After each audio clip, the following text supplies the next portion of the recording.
Assalamualaikum warahmatullahi wabarakatuh. Halo anak-anak, bertemu lagi bersama dengan Ibu Putri. Bagaimana kabar anak-anak pada hari ini? Semoga kita selalu dalam keadaan sehat, sehingga kita lebih semangat untuk melakukan aktivitas pada hari ini, dan tentunya lebih semangat untuk mengikuti pelajaran Ibu pada hari ini. Sebelum kita memulai pelajaran kita pada hari ini, mari bersama-sama kita berdoa menurut agama dan kepercayaan kita masing-masing. Berdoa dimulai.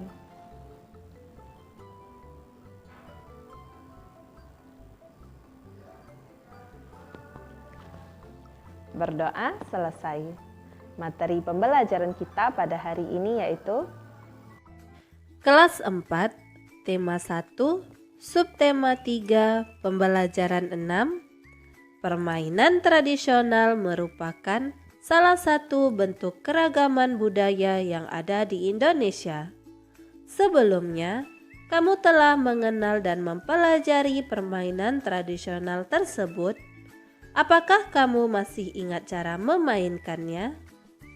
Ceritakan apa yang kamu ketahui kepada teman satu kelompok.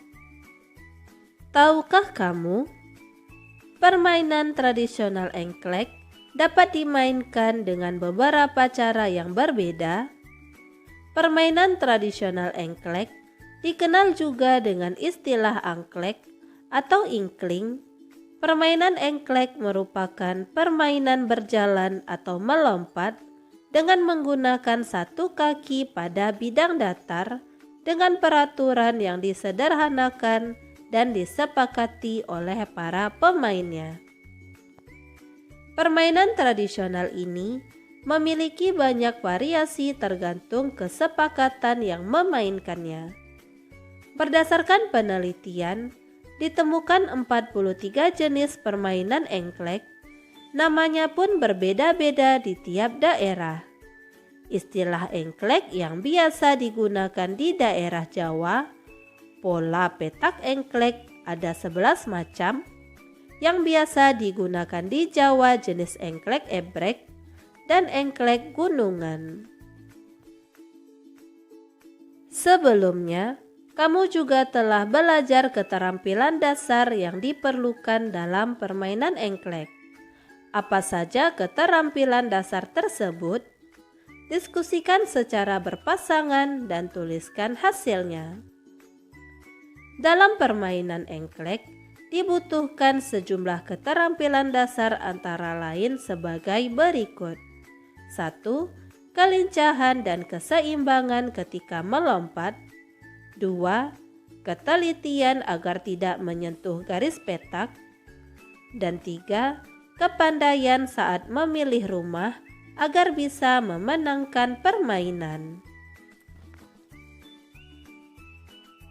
Pada halaman 172, perhatikan pola petak engklek berikut.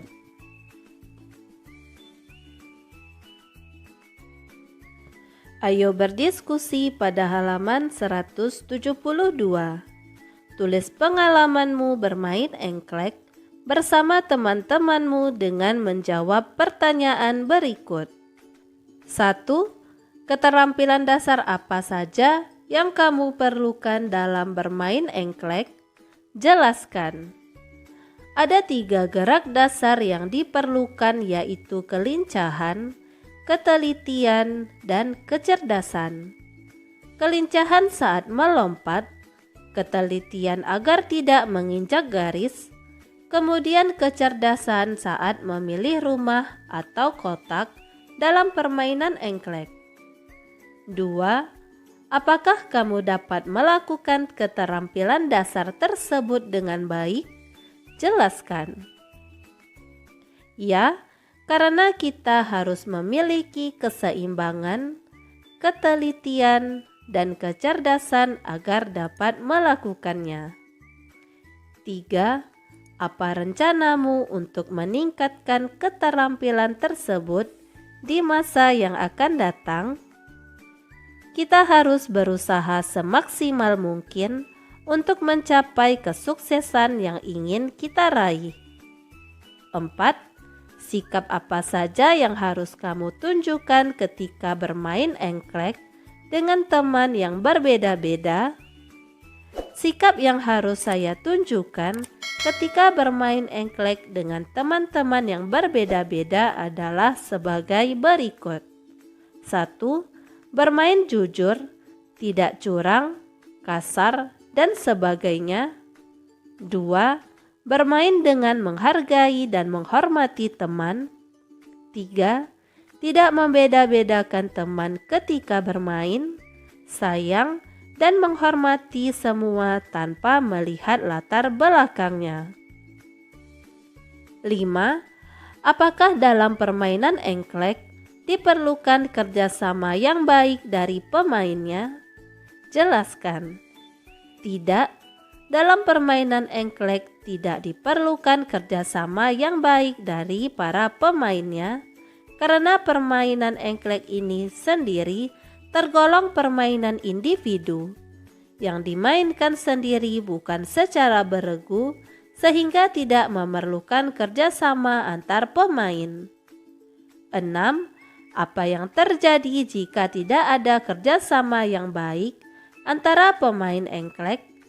Diskusikan jawabanmu dengan teman dalam kelompok, yaitu akan terjatuh karena tidak seimbang dan permainan tidak akan berjalan lancar atau sesuai rencana. Ayo berlatih pada halaman 174. Tentunya kamu masih ingat cerita tentang sikap membantu bersama. Apakah kamu masih ingat gagasan pokok tentang cerita tersebut? Diskusikan hal tersebut secara berpasangan dengan temanmu. Sekarang, dengarkan gurumu membacakan kembali cerita tersebut. Buatlah ringkasan dari teks lisan tentang wedang jahe tersebut pada bagan berikut dengan menuliskan kembali terlebih dahulu gagasan pokok dan gagasan pendukung. Wedang jahe buatan ibu. Siang ini hujan turun deras sekali. Udin berjalan kaki pulang dari sekolah. Udin tidak membawa payung, sehingga tubuhnya basah kuyup. Sampai di rumah, Udin segera mengganti pakaiannya. Ibu memasakkan air hangat untuk membasuh badan. Setelah makan siang, Udin mulai merasa kurang sehat. Udin kedinginan. Ibu melihat Udin yang mulai terbaring lemas. Wah, besok ada ulangan matematika. Malam ini Udin harus belajar. Ibu tahu apa yang harus dilakukan agar Udin segera pulih. Ibu membuat wedang jahe untuk Udin. Wedang jahe artinya minuman yang terbuat dari jahe, yaitu minuman khas Jawa Tengah yang memberikan rasa hangat bagi tubuh. Bahan-bahan wedang jahe adalah jahe dan gula pasir atau gula merah. Bisa juga ditambahkan kayu manis dan serai untuk menambahkan rasa dan aroma. Semua bahan direbus hingga mendidih dan harum. Untuk meredakan gejala kurang sehat, wedang jahe sebaiknya diminum segera setelah mendidih. Ibu sering membuat wedang jahe untuk Udin dan keluarganya. Ketika ada acara di kampung pun, ibu selalu menyajikan wedang jahe buatannya. Tidak sampai 1 jam, wedang jahe buatan ibu sudah siap. Ibu membawakan segelas ke kamar Udin. Hangat. Rasa dingin dari tubuh Udin perlahan hilang. Malam itu Udin pun bisa melanjutkan belajar matematika untuk menghadapi ulangan besok. Minuman tradisional Indonesia memang mengagumkan, enak dan sehat bagi tubuh.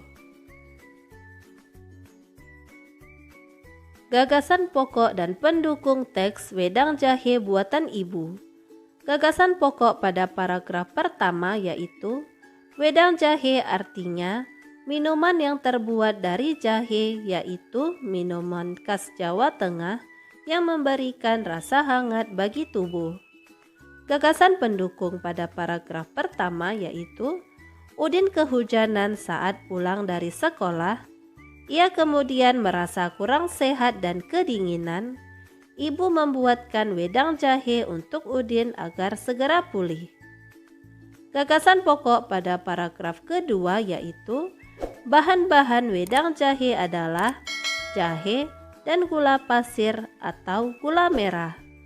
Gagasan pendukung pada paragraf kedua, bahan tambahan berupa kayu manis dan serai untuk menambahkan rasa dan aroma. Semua bahan direbus hingga mendidih dan harum. Untuk meredakan gejala kurang sehat, wedang jahe sebaiknya diminum segera setelah mendidih.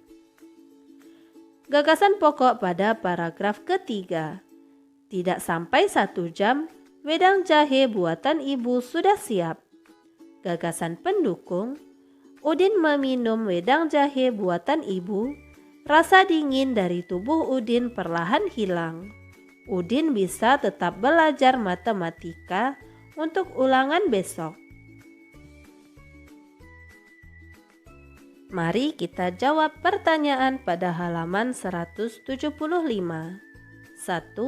Bagaimana caramu bersyukur atas keberagaman yang ada? Jelaskan. Cara saya bersyukur atas keberagaman yang ada adalah menjaganya agar keberagaman ini terus terjaga sehingga keunikan Indonesia tidak akan hilang. Seperti dengan mempelajarinya serta melestarikannya. Selain itu, dengan menghargai keberagaman, saya telah menjaga persatuan dan kesatuan Indonesia. 2. Apa manfaat yang kamu peroleh dari keberagaman yang ada? Manfaat yang saya peroleh dari keberagaman yang ada adalah dapat memperoleh banyak pengetahuan dari keragaman suku, agama, dan sosial di Indonesia. Selain itu, menjadi lebih bersyukur atas ciptaan Tuhan Yang Maha Esa. Evaluasi pada halaman 176. 1. Ukur masing-masing sudut pada bangun berikut menggunakan busur. Catat hasilnya pada tabel.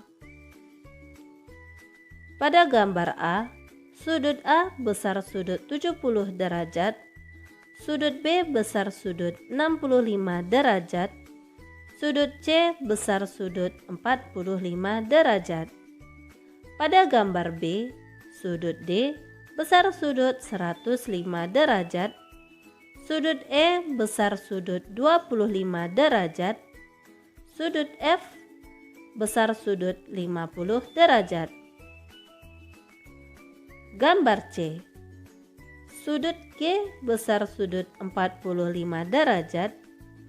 Sudut H besar sudut 135 derajat. Sudut J besar sudut 45 derajat. Sudut K besar sudut 135 derajat. Dan pada gambar D, sudut M besar sudut 115 derajat. Sudut N besar sudut 65 derajat. Sudut P besar sudut 90 derajat. Dan sudut Q besar sudut 90 derajat. 2. Tentukan besar masing-masing sudut bangun berikut tanpa mengukur. Pada bangun yang pertama, besar sudut C adalah 35 derajat. Caranya, C sama dengan 180 derajat dikurang buka kurung 80 derajat ditambah 65 derajat tutup kurung sama dengan 180 derajat dikurang dari hasil tambah 80 derajat ditambah 65 derajat sama dengan 145 derajat. 180 derajat dikurang 145 derajat sama dengan 35 derajat. Pada gambar yang kedua, besar sudut C adalah 33 derajat. Caranya, C sama dengan 180 derajat dikurang buka kurung 110 derajat ditambah 37 derajat tutup kurung sama dengan 180 derajat dikurang 147 derajat sama dengan 33 derajat. Pada gambar yang ketiga, besar sudut C adalah 105 derajat. Caranya, C sama dengan 360 derajat dikurang buka kurung 70 derajat ditambah 70 derajat ditambah 115 derajat tutup kurung sama dengan 360 derajat dikurang 147 derajat sama dengan 105 derajat. Dan pada gambar yang keempat, besar sudut C adalah 34 derajat.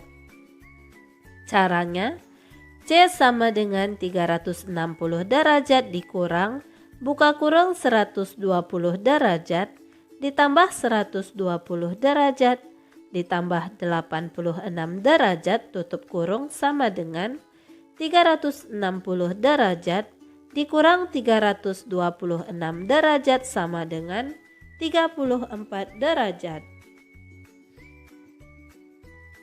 3. Tulislah 3 sifat bunyi yang kamu ketahui. 3 sifat bunyi adalah 1. Bunyi memerlukan medium untuk merambat. 2. Bunyi dapat dipantulkan. 3. Bunyi memiliki kecepatan rambat, frekuensi, dan panjang gelombang. 4. Jelaskan proses terjadinya bunyi. Proses terjadinya bunyi dimulai dari getaran sumber suara. Getaran ini diakibatkan penerapan energi di sumber bunyi, misalnya ketika kendang ditabuh. Getaran bunyi ini akan merambat sebagai suatu gelombang melalui medium rambat seperti udara. Gelombang ini akan sampai telinga yang ditangkap sebagai suatu bunyi. 5. Apakah yang dimaksud dengan bunyi pantul? Bagaimana proses terjadinya? Jelaskan. Bunyi pantul adalah bunyi yang mengalami pemantulan. Proses terjadinya bunyi pantul yaitu gelombang bunyi menabrak bidang pantul, kemudian gelombang bunyi tersebut dipantulkan oleh bidang pantul tersebut. Macam-macam bunyi pantul. Yang pertama, bunyi pantul yang memperkuat bunyi asli suara gurumu di dalam kelas akan lebih keras dibandingkan dengan suara guru olahragamu di lapangan. Itu dikarenakan suara di dalam ruangan akan dipantulkan oleh dinding-dinding ruangan. 2. Gaung atau kerdam bunyi pantul yang datangnya hanya sebagian yang bersamaan dengan bunyi asli, sehingga bunyi asli menjadi tidak jelas, disebut gaung atau kerdam. Gaung atau kerdam dapat terjadi di gedung bioskop, gedung pertunjukan, gedung pertemuan, studio radio, dan lain-lain. Untuk menghindari terjadinya gaung, pada dinding gedung-gedung tersebut biasanya dilapisi bahan yang dapat meredam bunyi. Disebut bahan akustik, misalnya kain wol, kapas, karton, papan karton, gabus, dan karet busa. 3. Gema bunyi pantul yang datangnya setelah bunyi asli selesai. 6. Bagaimana caramu membuat ringkasan dengan baik berdasarkan teks lisan? Jelaskan. Yaitu mendengarkan dengan seksama, menyalin hal-hal pokok, mengembangkan hal-hal pokok menjadi sebuah paragraf singkat. 7. Apa persamaan dan perbedaan dalam membuat ringkasan teks tertulis dan teks lisan? Jelaskan. Persamaannya ialah sama-sama mengambil kata-kata yang memiliki makna terpenting saja, sedangkan perbedaannya kalau ringkasan teks tertulis dilakukan dengan menulis hasil ringkasan di atas kertas atau semacamnya, sedangkan ringkasan teks lisan dilakukan dengan cara menyampaikan hasil ringkasan secara langsung tanpa perantara apapun. 8. Sebutkan contoh-contoh keberagaman yang telah kamu pelajari. Contoh keberagaman yang kita pelajari misalnya adalah keberagaman suku bangsa, bahasa, budaya, dan agama. 9. Apa sikap yang perlu kamu terapkan ketika bekerja sama dengan teman-teman yang berbeda? Jelaskan. Sikap yang perlu kita terapkan ketika bekerja sama dengan teman-teman yang berbeda di antaranya ialah 1. Jangan mementingkan ide atau pemikiran sendiri, akan tetapi juga perlu mempertimbangkan pendapat atau pemikiran teman. 2. Menghormati pendapat teman. Dan 3. Sopan terhadap teman. 10. Bagaimana kamu mensyukuri keberagaman yang ada di sekitarmu? Cara saya mensyukuri keberagaman yang ada adalah dengan menghormati dan menghargai keberagaman tersebut dan memandangnya sebagai kekayaan serta kekuatan tersendiri yang mendatangkan kebaikan apabila disikapi dengan bijaksana. Ayo renungkan pada halaman 179. 1. Bagaimana menyikapi keberagaman dan perbedaan yang ada di sekitarmu? Yaitu dengan saling menghormati dan tidak menjelekkan atau menjatuhkan atau meremehkan perbedaan yang ada. 2. Jelaskan contoh sikap yang menunjukkan menghargai perbedaan. Contohnya yang pertama, tetap bergaul dan berteman dengan orang yang memiliki keterbatasan fisik. 2. Menghargai orang lain yang sedang beribadah. 3. Ikut membersihkan tempat ibadah agama lain. 4. Bersahabat bersama seseorang yang walaupun berbeda ras. 3. Bagaimana caranya agar kamu dapat hidup berdampingan dengan teman-teman yang mempunyai latar belakang budaya, sosial, dan agama yang berbeda denganmu, yaitu dengan cara saling menghormati dan menghargai satu sama lain. Demikianlah materi yang dapat Ibu sampaikan pada hari ini. Semoga apa yang telah Ibu sampaikan pada hari ini dapat bermanfaat untuk dirimu dan menambah ilmu pengetahuanmu. Jika dalam penyampaian materi ada tutur kata Ibu yang kurang berkenan, Ibu mohon maaf. Akhir kata, wassalamualaikum warahmatullahi wabarakatuh.